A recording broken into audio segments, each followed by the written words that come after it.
you take Twitter and you make it open-ended. I look at executives of firms. We resource support to incubating them to scale, because we have like a couple global partnerships we are working on to help with scaling these creatives.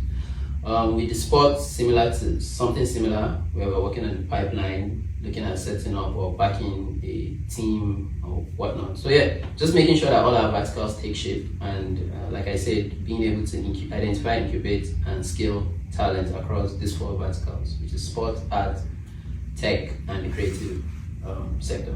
Interesting. I was curious to know if you play video games. Do you have any video games on your phone? Do you play Candy Crush? Man, it's likely because of how I am in tech from back end. I feel like, to me, I felt like I was just matching 4 boxes and all. Then I got to see some levels and how is this thing going to match it? I don't have that energy. I don't have that energy. So okay. I don't play games on my phone, but I play console games. More of a recreational game these days. And a lot of people in these climbs have no clue that people are actually making money streaming their gaming off of Twitch. Off of platforms, and just back in an esport company, that's incubates gaming talent. I think with the creative vertical that we have, we use it also. We have some things called like experiences. They have some things called experiences where there's like a gaming section with prizes. So we use it to aggregate talents that are really good. Some elements along the line, because it's kind of holistic for us. So I think the current champion in Street Fighter is like 3 times unbeaten. He entered into, they played the Street Fighter Global Tournament last year.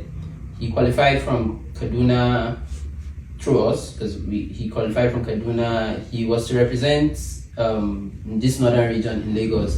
But I think what happened was a flight mix-up and all of that. Oh, that's so unfortunate. Yeah, and he kind of missed out.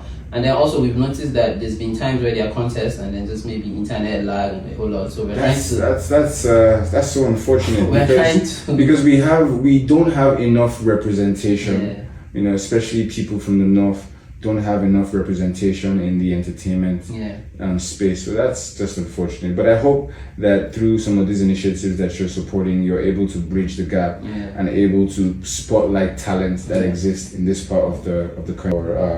Your fund, right? I wish you the best expanding that, and I personally I'm rooting for you. I'm rooting for TSC, because I feel that as somebody who is invested in the creative space in Kaduna State, in northern Nigeria, I think it's very important that we support one another and we root for one another, because with what you're doing, it means if I'm able to key into some of these initiatives, I have a good chance of attracting some funding to Nerd Space, to my outfit.